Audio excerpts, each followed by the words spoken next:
The 805 Focus is brought to you in part by NonProfitKinect.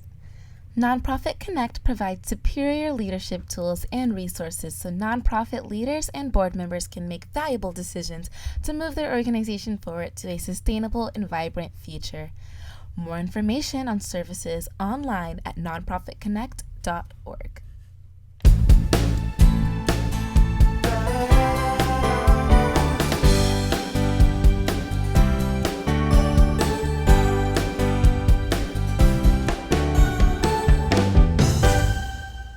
Welcome to 805 Focus. I'm Dr. Cynder Sinclair with NonProfitKinect, and we will be bringing you the latest on your favorite nonprofits. So get ready to be inspired. Our special guest today is Nancy Martz, and Nancy is the founder and executive director of Apples to Zucchini Cooking School. Welcome, Nancy. Thank you so much for having me. I'm so excited to talk with you today. I'm excited to talk to you. Apples to zucchini. Yeah. Oh my word. Like A to Z. A to Z. It took me a little while. Yeah. I You're caught not it. the first. So tell me what you folks do at Apples to Zucchini Cooking School. We teach people how to cook. And it's not just about cooking. We're building and strengthening communities over shared meals. So we teach children, teens, and adults how to prepare delicious, nutritious, affordable meals using local and seasonal ingredients. And then we all sit down together at the table. We have cloth-covered tablecloths on the table, and we put our napkins on our laps, and we wait until everyone's been seated, and we enjoy a meal. And then the classes with kids and teenagers, we also have them wash the dishes. But we figure in our adult classes, if you don't know how to wash dishes by now, that's on you. But with the kids and teens, a lot of them aren't doing any of that at home. They're not preparing food. They're not setting the table. Oftentimes the family isn't taking the time to sit down together. Or if they do, there's a lot of this, you know. And studies show, there's a couple things. Studies show that teens who have at least 3 meals, but even 3 is enough, 3 meals a week with their family show markedly lower risk factors for risky behavior, sex, drugs, rock and roll. And the other study shows that the mere presence of a phone on the table, even if it's turned off and it's upside down, the mere presence of a phone on the table diminishes the quality of conversation. Isn't that something? I could see how that'd be true, but I would never have thought of that. So social scientists actually studied it. We told our teens this at a camp last summer, and in both sessions we got how do you know that? And I said, we Googled it. I said, yeah, we did. We Googled it. And I said, thank you so much for asking. And then I kind of ran through the thing, and they were like, don't ask her any more questions. But by the end of the session, I would say, and they would go, diminishes the quality of conversation. Yeah, you got it. You got it. So yeah, phone free and tablecloths and real food, and the kids have prepared it, and that's what we do. And then with the adults, it's just an opportunity to have conversations. And you started with kids though, right? We started with kids.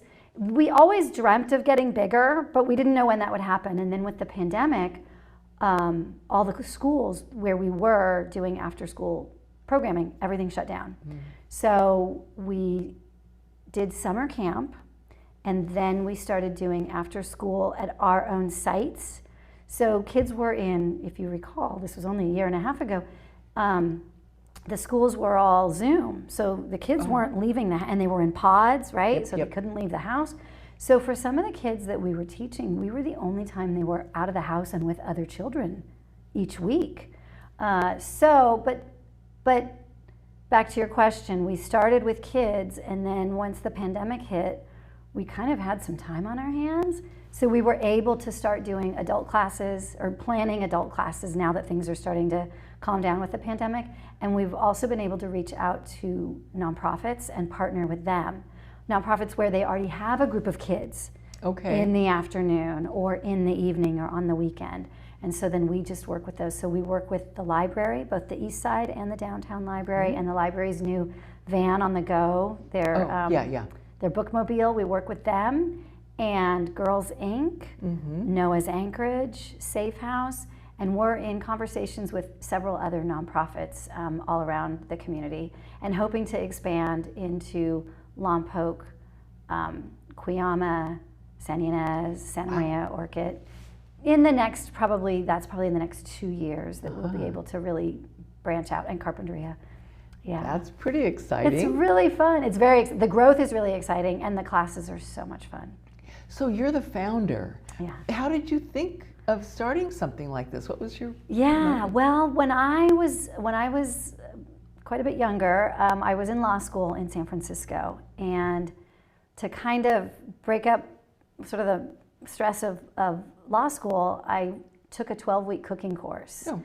And each week the classes would build on each other. So we made stock the first week, and we were, encouraged to go to the butcher and ask for the gizzards and ask for this and do this, and then come back next week and tell us how it went and ask any questions. So the first week is stock, then it's sauces and soufflés, and then we moved on to pastries and braising and roasting, and we really, in 12 weeks we really kind of did everything, and I didn't practice law, but I kept cooking. Oh no, how funny. So that one was a little more useful. Then when my son was in 6th grade at Marymount, they did the UN $1.50 challenge. Have you heard of this? The challenge is to live on $1.50 a day. Oh, golly. So buy food for $1.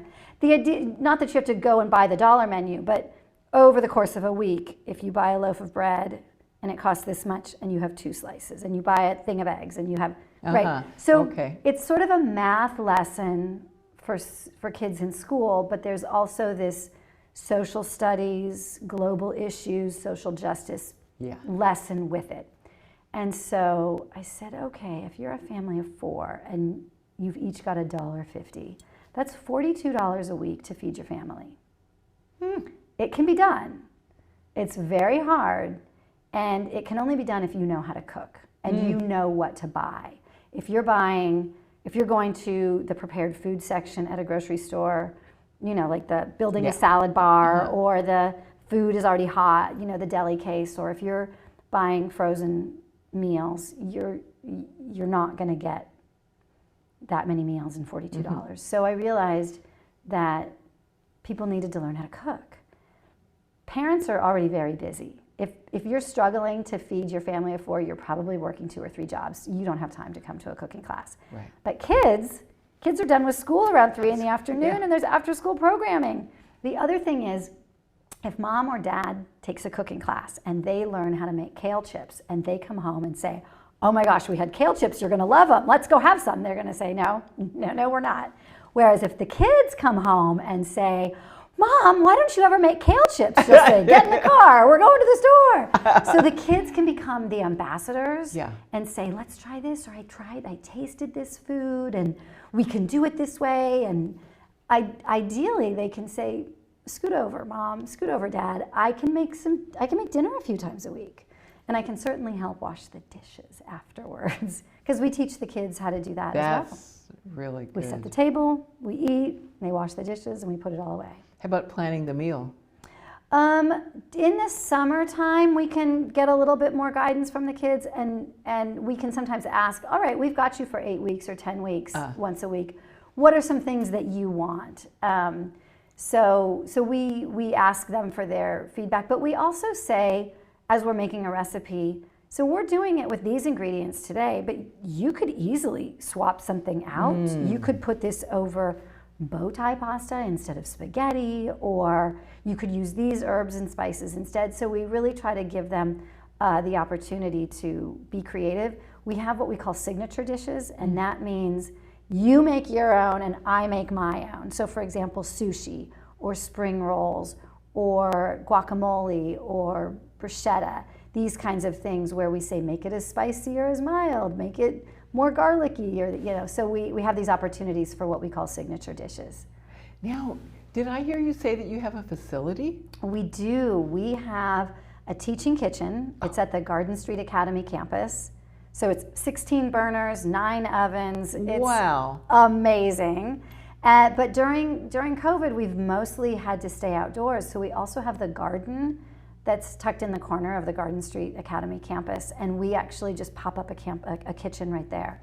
So we have everything we need to teach classes outdoors. So where is it exactly? It's behind the mission. Behind the mission. Behind the mission. So we have a kitchen and we have the garden, but we also, for example, when we do classes with the library, we bring our kitchen cart to the East Side Library, and they have an enclosed patio in the back, and we just kind of Mary Poppins the whole thing out. Yeah. We cook and then we put it all away. Same thing with when we do when we meet the van for the library. We just bring what we need, and we have stoves. We can use electricity or not. So we have gas burning stoves and electric stoves. We have food processors that we can plug in. We also have food processors that are kind of hand cranked, so it's also getting a workout for the kids as well. Yeah. So yeah, we can cook anywhere. That is just amazing. Yeah.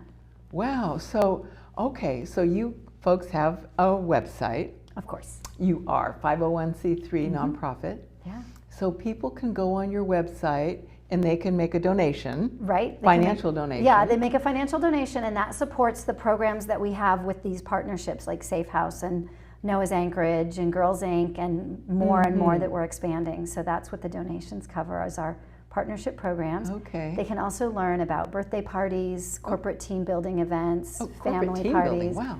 Yeah. So we can kind of do all of that. People can come to our site or we can go to theirs. Oh, they can learn how to volunteer. Yeah, we use a lot of volunteers. During the school year, in our after-school programs, we do some weekend classes, and then in the summertime, there's a lot of volunteer opportunities. Also, people can volunteer with us at Farmers Market. I was just going to say, I saw you at Farmers Market. Yeah, we saw each other there. Yeah, so we do a table there. We've taken a little break with Omicron, but we should be back soon. And we have a table at the Saturday and the Tuesday, and we're just kind of sharing information about what we do, encouraging people to cook at home, encouraging them to buy at the farmers market. The farmers market has been the most amazing partner. They've donated almost all of our produce for several years now. Wow. Yeah, it's just great. And then having the table there is fun because we get to connect with people. And that partnership has really helped us focus more on seasonality and local. You know, we've had our own transformation over the 6 years that we've been doing this, and to see how much more we do with the farmers market in terms of, you know, getting all of our produce from there. And then when we're writing recipes or kind of planning the semester, we go, well, we don't have nectarines right now. Well, why don't we do that one at the end of the semester when the pomegranates are out? And so we're kind of also much more mindful about what's seasonal and what's local. So how many are on your team? There are 6 of us on the staff, and then we've got about 15 or 20 volunteers. Oh. Yeah. And the volunteer commitment is usually, 8 or 10 weeks, once a week. I mean, we can have sort of drop-in volunteers, but a lot of what we're looking for is that commitment, so that they're with the same kids every week. And so they're building that rapport, and they're able to say, remember what we did last week, remember what we did 2 weeks ago. They can have that conversation. And also, they're part of the children's food journey, where they can say, Cynder, I thought you said you didn't like avocados, but I see how many you're putting on your tacos this week. And so, they're that conversation that I was talking about at the beginning. Yeah. Those are relationships, and so we're looking for that with our volunteers and with our chefs, that they're showing the kids how we build relationships over the shared meal. So you work with schools and with nonprofit organizations, and I was going to ask, how do people find out about you? But so with the schools, they find out because the schools will send out, this is our after-school offering. There's karate, there's swimming, there's cooking. And then with the nonprofit partners, they'll say to their kids or their teens, okay, if you want to sign up for cooking class, it's on Monday afternoons. And then for people to find out about us at our own campus, we advertise and people get on the mailing list, and so that one is a little bit more challenging to find the people. Sure. But also, this is the one that's wide open to the public that anyone can come to. Okay. Yeah, those classes, and there are various times depending on the semester. And people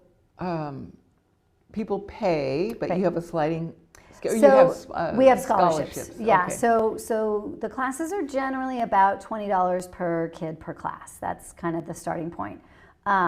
but yeah, we give scholarships, and then most of the programs that we do with our nonprofit partners, that's a sliding scale for the nonprofit to pay us. And if they don't have that in their budget, we want everyone to learn to cook, so that's what we fundraise for. Gosh. So that we can offer the classes at no charge to them or their constituents. That is great. Sounds like you've thought this whole thing through. Well, we've solved a lot of problems over 6 years. I wouldn't say that we've thought it all through from the beginning, but you know, the world throws a challenge at you and you solve it. Yeah, sounds like you have. Well, I have a great team. I have a really, really great team of people who are passionate about cooking and who love working with kids. The key is working with kids. I've told a lot of people, if I had to choose between a Michelin-starred chef who doesn't really like kids or a home cook who loves kids and has the patience, the Michelin-starred chef can make a donation, write us some recipes, but I want that passionate, engaged person in the kitchen with my kids. So classes are usually how long? They're 90 minutes. So 90 minutes. 90 minutes, and then it'll be a semester of 8 or 10 weeks, depending on. 8 or 10 weeks, okay. And so yeah, each class is 90 minutes. It takes about an hour to cook the meal because kids. It might take you or me maybe 25 or 30 minutes, but when it's with kids, you know, the thing is we don't realize what they don't know. Yeah. So it's really important to put things in their hands. Even things, for example, like tongs. Can you toss the salad? Can you flip these things? And they get the tongs, and they don't know how to hold them. They don't know what to do because they haven't used them. It's not that, kids these days don't know. No, if you haven't shown them how to do it, they don't know. So we show them how to make their claw and how to slice. And we use cooking terminology. We don't just cut. We slice, we mince, we julienne. And we don't just cook. We boil, we simmer, we steam, we roast. So those are the kinds of skills. So it takes an hour to teach them those things. Yeah. And then we sit down together, and it only takes about 10 or 15 minutes. Meals get eaten quickly. People think, oh my gosh, I need so much time at night to sit down. No, 10 minutes with no devices is actually a lot of time to connect with people. And then it takes about 15 minutes to wash everything and put it away. So yeah, our classes are generally 90 minutes, and the semester is 8 to 12 weeks. It kind of depends on what the schools are doing and what the calendar is doing.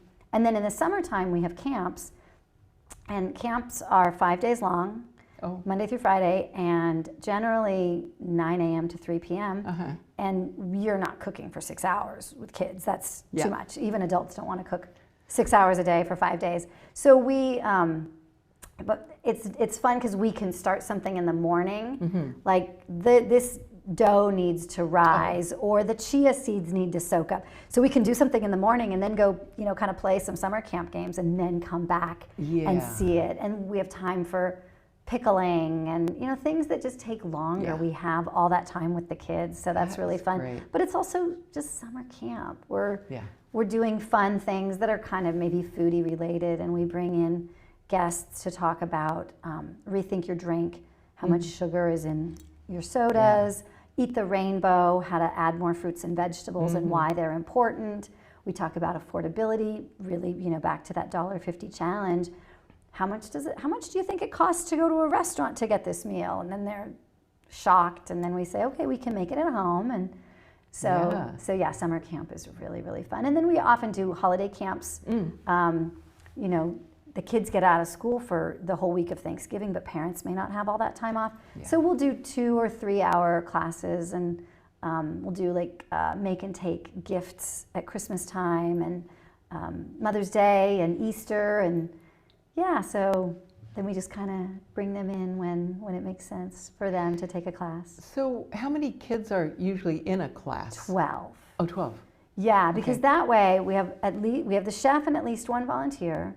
So we've got 2 adults, even if it's a high school student. To the kids, they're adults.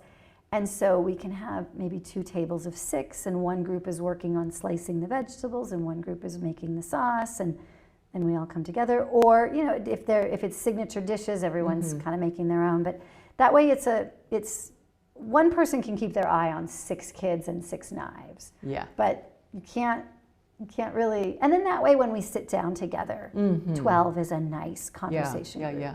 Yeah. That is good. And so so do your camps take place at your facility? Yes. Okay. And if we're talking to some other camps about coming in and doing cooking lessons, sure. you know, we can come into your camp every day and teach the kids how to make snacks, or we can come in on Tuesdays, you know, so as we grow and we have the systems and the staff, we can kind of drop in and do lessons. But the all-day camps are at our place, and then we do a beach day. So we go to Ledbetter Beach, and then we go to the fish market, the Santa Barbara Fish Market in the harbor, and we talk to our fishmongers. Shout out to all of them. And then they tell us about fish. They tell us about sustainable seafood, about you know, just the fishing industry and its importance in Santa Barbara. Then we get to taste a bunch of samples, and then we get fish and we go back to the beach and we make ceviche and everything that goes with it. I love it. It's really Nancy, fun. The beach day is super fun. I can see it's really fun for you. Yeah, Thank you for blessing the lives of all these kids and adults too. Thank you. And our community. And thanks for being with us on 805 Focus. Oh, I love it. Thank you. And thanks for joining us on 805 Focus, and we'll see you next time.